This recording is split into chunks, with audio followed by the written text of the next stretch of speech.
હવે એમાઇન સંયોજનોની બનાવટ. તો પહેલી બાબત જે છે પ્રક્રિયા ઉપર જ આપણે જઈએ સીધા. તો NO2નું રિડક્શન NH2માં થાય, આ ધ્યાન રાખવાનું. બરાબર? એટલે જો આમાં જે છે NO2 એનું રિડક્શન NH2માં થાય. એટલે નાઇટ્રો સંયોજનોનું રિડક્શન કોના દ્વારા થાય? તો પેલેડિયમ છે, પ્લેટિનમ છે, એની હાજરીમાં હાઇડ્રોજન વાયુ અથવા નિકલ છે, એની હાજરીમાં હાઇડ્રોજન વાયુ પસાર કરો, હાઇડ્રોજનનું ઉમેરાવ એટલે રિડક્શન.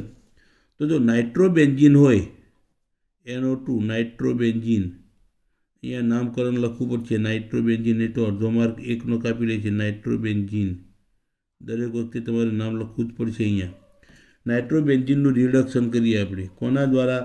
તો હાઇડ્રોજન વડે જ થશે. બરાબર? તો હાઇડ્રોજન, પેલેડિયમ ધાતુ અથવા નિકલ અથવા પ્લેટિનમ પણ લેવાય, અને ઇથેનોલ. તો આમાં NO2નું રિડક્શન NH2માં થાય એટલે એનિલિન બનશે. બરાબર? એનિલિન બનશે. તો નાઇટ્રોબેન્ઝીનમાંથી એનિલિન બનશે. આપણે ઉદ્યોગોમાં પણ આપણે વાપરીએ આ પદ્ધતિ. તો નિકલ, પેલેડિયમ અથવા પ્લેટિનમ બધી લખવાની જરૂર નથી, એક જ લખવાનું. પેલેડિયમ એક જ લખવાનું બસ. અહીંયા ઘણામાં એમ લખ્યું H2, પછી અહીંયા PT, પછી NI, બધા એક ગમે આપણે એક જ ગમે લઈ શકો તમે ઉદ્દીપકમાં. આપણે એક જ લેવાનો ગમે. કાં પ્લેટિનમ લ્યો, તમે પેલેડિયમના બદલે પ્લેટિનમ લખશો તોય સાચું, અહીંયા નિકલ લખશો તોય સાચું. બરાબર? નિકલ ઉદ્દીપકની હાજરીમાં હાઇડ્રોજન પસાર કરો, રિડક્શન થાય તો એમાંથી એનિલિન બનશે. તો હાઇડ્રોજન વાયુ પસાર કરવામાં આવે. બરાબર? હવે નાઇટ્રો આલ્કેન સંયોજનો પણ આવી. હવે તો નાઇટ્રો આલ્કેન, એની વાત આપણે પછી કરશું. બીજું NO2નું રિડક્શન ફરીથી નાઇટ્રોબેન્ઝીન જે છે એનું રિડક્શન બીજી રીતે. આમાં SN વત્તા HCl અથવા Fe વત્તા HCl. હવે તમારે આ બધું યાદ રાખવાની જરૂર નથી. આ પ્રક્રિયાઓ તમે આગળ સમજો. જો તમે સમજીને 10મા ધોરણ સુધીની પ્રક્રિયાઓ કરી છે તો તમને તકલીફ નહીં પડે. જો SN અને HCl, તો SN ધાતુ છે ને એમાં HCl, તો HClના ગુણધર્મો યાદ કરો. ધાતુ એસિડ સાથે પ્રક્રિયા કરે તો શું કરશે? હાઇડ્રોજન વાયુ ઉત્પન્ન કરશે. તો હાઇડ્રોજન વાયુ ઉત્પન્ન થશે. બરાબર? થઈ ગઈ પ્રક્રિયા પૂરી. તો હાઇડ્રોજન વાયુ જે ઉત્પન્ન થયો ને એ રિડક્શનમાં અમે રિડક્શન કરશે આનું. અથવા તો Fe ધાતુ છે વત્તા HCl, તો FeCl2 વત્તા H2, તો શું થશે? આમાં હાઇડ્રોજન વાયુ ઉત્પન્ન થશે. તો ધાતુ અને એસિડની પ્રક્રિયામાં હાઇડ્રોજન વાયુ ઉત્પન્ન થાય એનો ઉપયોગ આપણે રિડક્શન કરતા તરીકે આમાં લીધો. બરાબર? તો હાઇડ્રોજન વાયુમાં ધારો કે ઝીંક લઈએ તો Zn વત્તા HCl, તો આ પ્રક્રિયા આમાંથી ZnCl2 વત્તા હાઇડ્રોજન ઉત્પન્ન થશે, પણ આ પ્રક્રિયા આપણે ઉપયોગમાં નહીં આવે, કારણ કે આમાં પ્રક્રિયા બહુ ઝડપી છે. આ અને બહુ ઝડપી હોય તો રિડક્શન થાય તે પહેલાં હાઇડ્રોજન મોટાભાગનું બહાર નીકળી જાય, એટલે આપણી પ્રક્રિયા પૂરી ન થાય. એટલે Zn કોઈ એમ કહે કે Zn નથી લેવામાં આવતો, એ પણ ધાતુ જ છે ને, તો એમાં હાઇડ્રોજન ઝડપથી ઉત્પન્ન થશે, કેમ કે એનું ઓક્સિડેશન પોટેન્શિયલ ઊંચો છે આનું. તો ઝડપથી હાઇડ્રોજન ઉત્પન્ન થાય તો પ્રક્રિયા પૂરી થાય પહેલાં હાઇડ્રોજન બહાર નીકળી જાય, તો પ્રક્રિયા પૂરી ન થાય. એટલા માટે આનો ઉપયોગ તો એટલે હાઇડ્રોજન ઉત્પન્ન તો થાય જ છે, પણ આપણે પ્રક્રિયા આમાં ઉપયોગ નથી લઈ શકતા. તો નકામ આમાં બીજું શું કે આમાં લોખંડનો ભંગાર આપણને મળતો હોય, લોખંડનો ભંગાર નકામો, એમાં HCl નાખો તો એમાં હાઇડ્રોજન મળે આપણને, તો લોખંડનો ભંગાર આપણે ઉપયોગમાં લઈ શકીએ. બરાબર? અને બીજું આલ્કાઇલ હેલાઇડ સંયોજનોનું એમોનોલિસિસ. આલ્કાઇલ હેલાઇડનું એમોનોલિસિસ કરવામાં આવે તો કેન્દ્ર અનુરાગી પ્રક્રિયા છે. હવે એકમ 10 ધોરણ 12માં તમે એમાં લખ્યું છે કે આલ્કાઇલ અથવા બેન્ઝાઇલ હેલાઇડ સંયોજનોમાં કાર્બન હાઇડ્રોજન બંધ કેન્દ્રની પ્રક્રિયા દ્વારા સરળતાથી તૂટી શકે. ધારો કે આપણે એમોનિયા લઈએ NH3, એની આલ્કાઇલ હેલાઇડ દાખલા કે મિથાઇલ ક્લોરાઇડ સાથે પ્રક્રિયા લઈએ. બરાબર? તો આમાં શું થશે કે આમાંથી મિથાઇલ NH2 અને X એટલે Cl આપણે લીધો માઇનસ. બરાબર? તો આમાં CH3 આમાં જો CH3Cl હતો, એમાં વચ્ચે નાઇટ્રોજન આવી ગયો, જોડાઈ ગયો, બરાબર. સંયોજકતા જુઓ તમે તો NH3 છે ને, NH3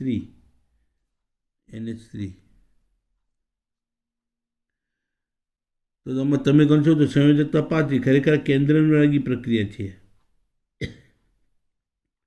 તો હવે બીજા તબક્કામાં શું થશે? બીજા તબક્કામાં આમાંથી RNH2 છૂટો પડશે, બરાબર. ફરીથી આલ્કાઇલ હેલાઇડ સાથે પ્રક્રિયા કરો તો એક જુદો પડતો આવશે. એના કરતાં હું તમને કહું છું સીધી પ્રક્રિયા કે NH3 છે,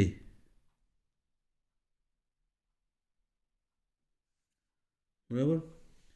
આની પ્રક્રિયા આપણે મિથાઇલ ક્લોરાઇડ સાથે કરીએ તો આમાંથી HCl છૂટો પડશે, આની સાથે જોડાઈ ગયો, મિથાઇલ એમાઇન બની ગયો, બરાબર. ફરીથી મિથાઇલ ક્લોરાઇડ સાથે પ્રક્રિયા કરીએ તો HCl છૂટો પડ્યો, આની સાથે જોડાઈ ગયો તો ડાયમિથાઇલ એમાઇન બન્યો. વળી પાછી મિથાઇલ એમાઇન સાથે પ્રક્રિયા કરીએ તો HCl છૂટો પડશે, ના જોડાઈ જશે, બરાબર. અને તમને પ્રક્રિયા પૂરી આપી નથી, સમતુલિત નથી, RX લખી નાખ્યું એની, બરાબર. તો RNH2 જે બન્યો, ફરીથી એનું વિસ્થાપન હાઇડ્રોજનનું થશે, કોના વડે?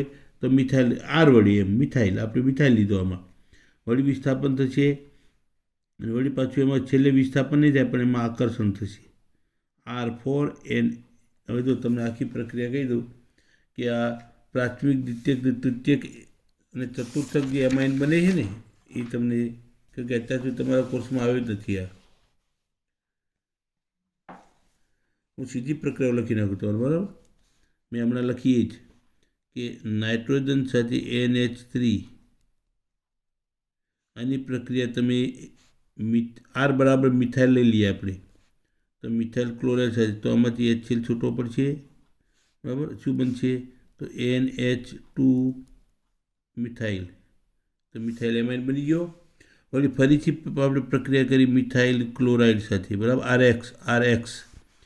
તમને ઉદાહરણ આપું, તમને બુકમાં ઉદાહરણ નથી આપ્યું, તો આ બીજાનું આનું વિસ્થાપન મિથાઇલ વડે થયું, બરાબર, હાઇડ્રોજન HCl બરાબર. વળી પાછી ફરીથી પ્રક્રિયા આપણે મિથાઇલ ક્લોરાઇડ સાથે કરી તો વળી પાછું અહીંથી આ છૂટો પડશે, તો નાઇટ્રોજન સાથે 3 મિથાઇલ જોડાઈ ગયા. હવે શું થયું? હવે જ્યારે આપણે ફરીથી આપણે મિથાઇલ ક્લોરાઇડ સાથે પ્રક્રિયા કરીશું એટલે નાઇટ્રોજન પાસે નોન બોન્ડિંગ ઇલેક્ટ્રોન પેર 2 છે, CH3. તો આ નોન બોન્ડિંગ ઇલેક્ટ્રોન પેર જે છે ને, આના દ્વારા મિથાઇલ આકર્ષાય એટલે CH3+, અને આની સાથે Cl જોડાઈ ગયો એટલે ક્ષાર બની ગયો. એટલે બનશે NCH3 ધન આયન અને Cl ઋણ આયન, ક્ષાર બની ગયો, બરાબર. આ સોલ્ટ કહેવાય છે. એટલે ચતુર્થક એમાઇનના ક્ષાર કહેવાય આને. ચતુર્થક 1 2 3 4 બંધ બન્યા ને, આ બંધ બન્યો 1 2 3 ચતુર્થક બન્યો, નાઇટ્રોજન સાથે 4 બંધ બન્યા, 4 કાર્બન જોડાણ ચતુર્થક, તો ચતુર્થક એમાઇનનો ક્ષાર Cl જોડાણો એટલે ક્ષાર કહેવાય છે, સોલ્ટ. અને ક્યાં ઉપયોગમાં આવશે? સફાઈ કરતા તરીકે, બરાબર. તો આ રીતે પ્રાથમિક, દ્વિતીયક, તૃતીયક અને ચતુર્થક એમાઇનનો ક્ષાર મળશે છેલ્લે. હવે એમોનિયમ ક્ષારની પ્રબળ બેઝ સાથેની પ્રક્રિયાથી મુક્ત એમાઇન મેળવી શકાય. હવે તો આપણને ખબર છે કે જો નિર્બળને છૂટો કરવો હોય તો પ્રબળ ઉમેરો. નિર્બળને છૂટો કરો, ધારો કે R છે, RNH2+ Cl- આ ક્ષાર છે. હવે આ કેવો છે? આમાંથી આ નિર્બળ બેઝ છે, તેમાં પ્રબળ બેઝ ઉમેરો NaOH, તો આમાંથી NaCl છૂટો પડશે, બરાબર. પછી આમાંથી H2O છૂટો પડશે, બરાબર. NH3Cl હતો ને, તો એક હાઇડ્રોજન પ્રોટોન છૂટો એટલે H2O છૂટો પડશે, અને બાકી શું બનશે? તો RNH2 બની ગયો. તો નિર્બળ બેઝને મુક્ત કરવો હોય તો પ્રબળ બેઝ ઉમેરો, તો નિર્બળ છૂટો પડશે. નિર્બળ એસિડને મુક્ત કરવો હોય તો પ્રબળ એસિડ ઉમેરો. ઉદાહરણ આપું તમને, ધારો કે સોડિયમ એસિટેટ છે, આ નિર્બળ છે. આ નિર્બળ એસિડને છૂટો કરવો હોય તો આમાં તમે એસિડ કેવો ઉમેરો? પ્રબળ. તો HCl ઉમેરો તો એસિટિક એસિડ નિર્બળ છૂટું, પ્રબળ એસિડ ઉમેરો નિર્બળ છૂટો પડી ગયો. અને આ સિદ્ધાંત છે. આ નિર્બળને છૂટો કરવો હોય તો એમાં પ્રબળ ઉમેરો થઈ જશે. બરાબર. તો આ પ્રમાણે એની બનાવટ આલ્કાઇલ હેલાઇડમાંથી બનાવી શકાય. કોના દ્વારા? એમોનિયા સાથેની પ્રક્રિયા, એટલે એને એમોનોલિસિસ કહેવાય. જેમ ક્લોરિન સાથે ક્લોરિનેશન, બ્રોમિન સાથે બ્રોમિનેશન, પાણી સાથે હાઇડ્રેશન, તો એમોનિયા સાથે એમોનોલિસિસની પ્રક્રિયા કહેવાય. તો આ એમોનોલિસિસની પ્રક્રિયા છે. બરાબર. હવે એમાં ક્રિયાશીલતા કોની વધારે છે આલ્કાઇલ હેલાઇડમાં? તો RIની સૌથી વધારે. કેમ કે આ મિથાઇલ આયોડાઇડ પ્રક્રિયા ઝડપથી કરશે.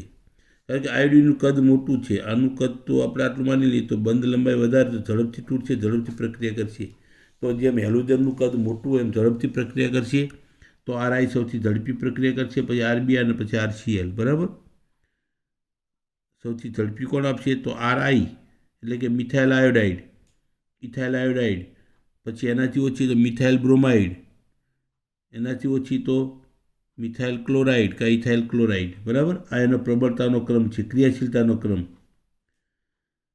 નાઇટ્રાઇલ સંયોજનોનું રિડક્શન કરીએ તો નાઇટ્રાઇલ એટલે Cl, C triple bond N, એને નાઇટ્રાઇલ સંયોજનો કહેવાય.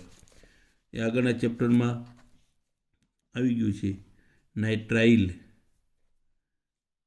ત્રીજો મુદ્દો છે. નાઇટ્રાઇલ સંયોજનોમાંથી એટલે કે એનું રિડક્શન કરીએ. ટૂંકમાં રિડક્શન એટલે હાઇડ્રોજન ઉમેરાવ. ધારો કે RCN તમને આપેલો છે. હું R બરાબર મિથાઇલ લઈ લઉં, methyl C triple bond N. હવે તો રિડક્શન શબ્દ લખે રિડક્શન.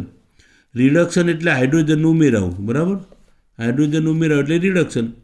તો આપણે હાઇડ્રોજન જ ઉમેરવાનું છે આમાં ખાલી. બરાબર. બીજું આપણી પાસે કાંઈ છે નહીં. તો જો હાઇડ્રોજન ઉમેરો, બે હાઇડ્રોજન ઉમેરાય એટલે એક બંધ તૂટે. એક બંધ તૂટી ગયો, બે રહ્યા. બીજો હાઇડ્રોજન ઉમેરવાનો, એ બીજો ઉમેરવાનો, એક બંધ રહ્યો બાકી. તો શું બન્યું? CH3 CH2 NH2 થઈ ગયો amine. CH triple bond N હતો, એમાં હાઇડ્રોજન ઉમેરાય, રિડક્શન.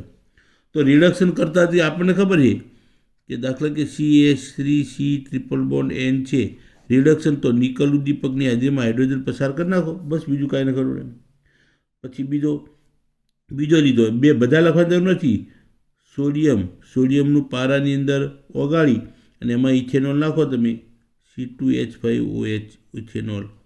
તો આમાંથી શું થશે? આ બનશે, બની ગયો. હાઇડ્રોજન ઉમેરાનો. તો આ સમતુલિત કરવાની નથી પાછી. તો આ લખો તો ચાલશે, આ ન લખો ચાલે. આ તો બે આપે તમને, બે. એટલે આ દ્વારા થાય ને આ રીતે થાય. હવે આનું કારણ તમને કહું કે સોડિયમને પારાની અંદર ઓગાળ્યો, એને શું કહેવાય? સંવરસ. સોડિયમનો સંવરસ કહેવાય, અથવા એમાલ્ગમ અંગ્રેજીમાં. એમાલ્ગમ કહેવાય. હવે તો સોડિયમ તમે આલ્કોહોલમાં જોયું ને, આલ્કોહોલના ગુણધર્મો. સોડિયમ સાથે ઇથેનોલની પ્રક્રિયા કરીએ તો આમાં સોડિયમ આલ્કોક્સાઇડ બને. મેં જ તમને કરાવ્યું હતું. +1H2. બહુ ઝડપી પ્રક્રિયા છે. કોઈ પણ આલ્કોહોલની સક્રિય ધાતુ સાથે પ્રક્રિયા થાય તો હાઇડ્રોજન ઉત્પન્ન થાય, અને હાઇડ્રોજન ઉત્પન્ન થાય રિડક્શન કરશે. તો હવે આ પ્રક્રિયા બહુ ઝડપી છે. મેં તમને કહ્યું કે ઝડપી પ્રક્રિયા હોય તો રિડક્શનની પ્રક્રિયા પૂરી થાય પહેલાં તો હાઇડ્રોજન વાયુ બહાર નીકળી જાય, તો આપણી પ્રક્રિયા પૂરી થાય જ નહીં. બરાબર. તો આપણે શું કરશું કે આને પારામાં ઓગાળી દઈએ, તો હવે વેગ ધીમો થઈ જશે. પારામાં દ્રાવણ બની ગયું ને, તો આ પ્રક્રિયાનો વેગ ધીમો થશે. એટલે આપણે હાઇડ્રોજનનો પૂરેપૂરો ઉપયોગ કરી રિડક્શન, એટલે આપણે એ એમાલ્ગમ લીધો. સોડિયમને પારામાં ઓગાળ્યો. સીધો સોડિયમ નાખીએ તો ઝડપથી હાઇડ્રોજન વાયુ બહાર નીકળી જશે. પરંતુ તમે પારામાં ઓગાળી નાખશો તો પ્રક્રિયાનો વેગ થોડો ઘટશે, અને ઘટશે એટલે હાઇડ્રોજન ધીમે ધીમે ઉત્પન્ન થશે, તો આ રિડક્શન થશે. તો CNનું રિડક્શન CH2NH2માં થાય. એક બંધ તોડી નાખો, એક હાઇડ્રોજન અહીંયા ઉમેરો, એક અહીંયા ઉમેરો, બીજો બંધ તોડી નાખો, એક અહીંયા ઉમેરો, બસ પ્રક્રિયા પૂરી થઈ ગઈ. તો નાઇટ્રાઇલનું રિડક્શન કરીએ તો આ પ્રમાણે આપણને મળશે. હવે એમાઇડ સંયોજનનું રિડક્શન કરીને એમાઇડમાંથી એમાઇન જે છે, તો એમાં હવે આમાં રિડક્શન કરતા તરીકે આપણે લિથિયમ એલ્યુમિનિયમ હાઇડ્રાઇડ લીધો. આમાં રિડક્શન કરતા તરીકે આપણે લઈશું લિથિયમ એલ્યુમિનિયમ હાઇડ્રાઇડ. તો લિથિયમ એલ્યુમિનિયમ હાઇડ્રાઇડ દ્વારા રિડક્શન કરીએ તો એમાંથી પણ આપણને એમાઇન મળશે. બરાબર. તો RCONH2 એમાઇડ, CONH2 એટલે એમાઇડ થાય, RCONH2 એનું બંધારણ આ પ્રમાણે છે. એનું બંધારણ છે, ઉદાહરણ લઈએ, CH3C ડબલ બોન્ડ ONH2 એનું બંધારણીય સૂત્ર, કાર્બનની સંયોજકતા 4, નાઇટ્રોજનની 3. બરાબર. તો જો હવે આ એમાઇડ, બરાબર, CONH2 એમાઇડ 2 કાર્બન છે, તો ઇથેનેમાઇડ, ઇથેનેમાઇડ, ઇથેનેમાઇડ, આનું આયુપીસી નામ ઇથેનેમાઇડ. બરાબર. એનું સામાન્ય નામ છે એસિટેમાઇડ, એસિટેમાઇડ. મરેલા ઉંદર જેવી વાસ, મરેલા ઉંદર જેવી વાસ, એસિટેમાઇડ. દુર્ગંધ મારતો પદાર્થ છે, ઉબકા, વોમિટ થાય, માથું દુખે બહુ સૂંઘી તો એસિટેમાઇડ મરેલા ઉંદર જેવી વાસ છે એની. તો હવે આનું જો રિડક્શન કરીએ પછી જળ વિભાજન કરીએ બીજા તબક્કામાં, તો જો આનું રિડક્શન કરીએ તો દાખલા તરીકે મિથાઇલ NH2,